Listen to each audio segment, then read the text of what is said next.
Ja, hallo zusammen.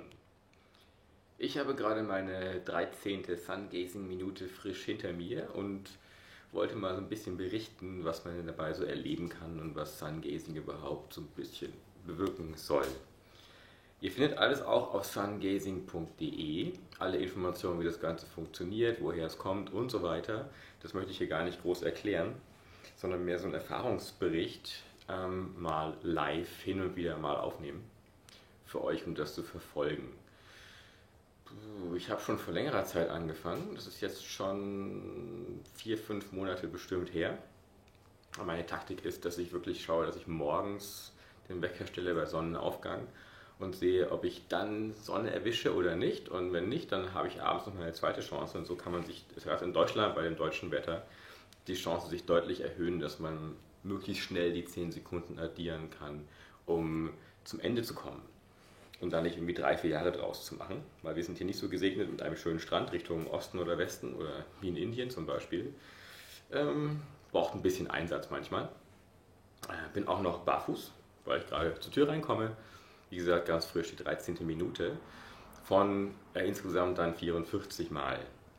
Am Anfang habe ich in den ersten 1, 2 Minuten am meisten gemerkt von der Wirkung, bei mir persönlich. Am Anfang war das auf jeden Fall zum Beispiel Hitze, die aufsteigt, ganz deutlich.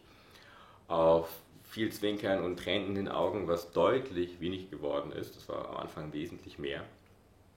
Auch im Alltag merke ich, dass ich wesentlich weniger da irgendwie zwinkern muss und nicht mehr lichtempfindlich bin.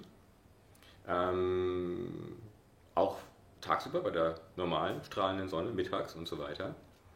Das auch wesentlich mehr genieße und dass auch so ein Drang irgendwie entsteht, mehr nach draußen zu gehen. Und was ich auch deutlich merke, ist, dass die Stimmung sich häufig verbessert nach Sungazing.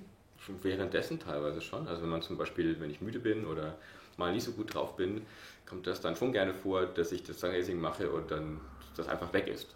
Ja? Oder was auch schon mal vorgekommen ist, dass ich mir etwas zu essen mache und merke, oh, es ist Zeit für Sungazing, geh raus, lass erstmal alles stehen und liegen und mach Sungazing, komme zurück und mein Hunger ist weg. Und pack wieder alles weg für den nächsten Tag oder so. Das kann auch schon mal passieren. Genauso aber auch wie Zeiten, wo ich den ganzen Tag keinen Hunger hatte, aber auch den ganzen Tag essen konnte wie ein Scheunendrescher. Und das war ab und zu mal ein bisschen turbulent zwischendurch. Ich habe für mich gemerkt, dass Barfußlaufen auch die Zeit nicht nur beim Sungazing, sondern auch danach schon was bringt. Denn ich habe es ab und zu mal nicht gemacht und gemerkt, dass dann schon Kopfschmerzen entstehen oder halt wie kalte Füße und so. Und wenn ich barfuß laufe, kommt das gar nicht vor. Ich kenne so ein paar Stellen am Körper vom Meditieren, wo ich weiß, dass da Verspannungen herrschen, besonders halt am Anfang in der Brust und auch im Bauch. Und ich merke, dass das Sungazing ganz deutlich auch dort angreift, ne? Dass dann hier ein Kribbeln oder so ein Stechen entsteht, wohltuend aber. Und genau auch dort anscheinend die Blockaden löscht oder löst, die man auch mit Meditieren oder Kundun zum Beispiel genauso angehen kann. Prinzipiell kann ich es jedem empfehlen, weil durch die Bank merke ich, dass zum Beispiel der Stimmungslevel sich deutlich anhebt. Das heißt, ich habe auch noch Höhen und Tiefen, aber die sind auf einem anderen Niveau. Das heißt, wenn ich mal ein Tief bekomme, dann ist das eher eine Müdigkeit zum Beispiel oder so. Und prinzipiell fühlt es sich extrem gut an, muss ich sagen. Und es ist erstmal am Anfang, was auch gesagt wird, in den ersten 13 bis 15 Minuten so ein Stimmungsmacher mehr. Das heißt, dass Ängste zum Beispiel mehr sich lösen und man bis zur letzten Angst, nämlich der Angst vor dem Tod, sich auch befreit. Muss ich bisher bestätigen. Also ich gehe jetzt wesentlich leichtfüßiger durchs Leben mit grundsätzlich besserer Laune und wesentlich weniger Ängsten vor ziemlich egal was. Und einer viel klareren auch Wahrnehmung. Also keiner gemachten Konzentration, sondern mehr einer natürlichen Wahrnehmung, einer natürlichen entspannten Konzentration. Das ist schon wesentlich mehr geworden als vorher. Ja, und ich bin gespannt, was in den nächsten Minuten Sungazing noch passieren mag und werde euch berichten. Ich habe auch bei Minute 5,40 ungefähr, 5 Minuten 40, auch meine Augen kontrollieren lassen von dem Augenarzt, ob die in Ordnung sind, wegen der Makula. Das ist die Stelle im Auge, die von der Sonnenstrahlung am meisten betroffen wird, falls da irgendwas daneben geht. Die war wunderbar in Ordnung, da war nichts dran. Und bei meinem nächsten Ausflug nach Berlin, wo dieser Arzt wohnt, von dem ich mich dann testen lasse an den Augen, diesem Augenarzt, werde ich wieder die Augen testen lassen. Ich hoffe noch in den nächsten 1, 2, 3 Sungazing-Minuten, weil das hatte ich alle 10 Minuten mindestens vor, das doch kontrollieren zu lassen. Gerade für die Deutschen, die gerne Daten und Fakten haben und gerade solchen merkwürdigen Methoden doch eher ohne handschriftliche Fakten von dem Arzt etwas unaufgeschlossener sind.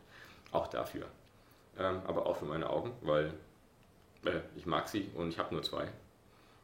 Aber bisher ist alles wunderbar und ich merke auch, dass jetzt selbst bei 13 Minuten Sungazing und in die Sonne schauen,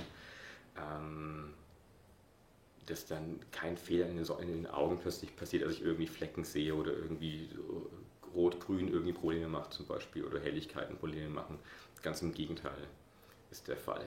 Und ich merke, dass ich, obwohl ich jetzt 13 Minuten lang reinschaue, was ziemlich lange ist, ich wesentlich weniger blinzle als am Anfang bei nur 2, 3 Minuten. Und die Augen auch fast gar nicht mehr tränen, sondern von ganz alleine sich zu befeuchten scheinen. Was ich auch gemerkt habe, wenn man so natürlich blinzelt, dass beim Augenöffnen wieder die Sonne recht grell erscheint. Und ich habe mich dann ein bisschen gewundert, warum das denn so sein muss, weil dann wieder fast von vorne anfangen, so ein bisschen, sich zu entspannen und in die Sonne reinzugucken zu können, ohne zu blinzeln. Wenn ich aber absichtlich möglichst schnell blinzeln, um die Augen zu befeuchten und kein natürliches Blinzeln deswegen mehr brauche, weil die Augen dadurch befeuchtet werden, dann ist die Sonne genauso hell und aushaltbar wie vorher und wird nicht plötzlich greller und nicht mehr so erträglich wie vorher. Testet es mal aus, vielleicht hilft es euch auch, diese Info. Ich merke auch, wenn ich mich sehr entspanne und meinen Kopf versuche leer zu halten, meinen Körper zu spüren, macht es das Ganze auch wesentlich leichter.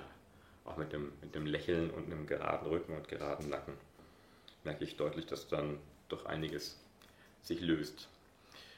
Ja, viel Spaß und bis zum nächsten Bericht. Und ich würde mich freuen, wenn auch andere, die halt schon ein paar Minuten hinter sich haben, mal die Kamera ein bisschen erzählen bei YouTube. Gerade für die Deutschen gibt es noch, glaube ich, keine deutschen Berichte über Sungazing und die Wirkungen. Würde mich freuen zu hören, was ihr so erlebt habt. Bis bald.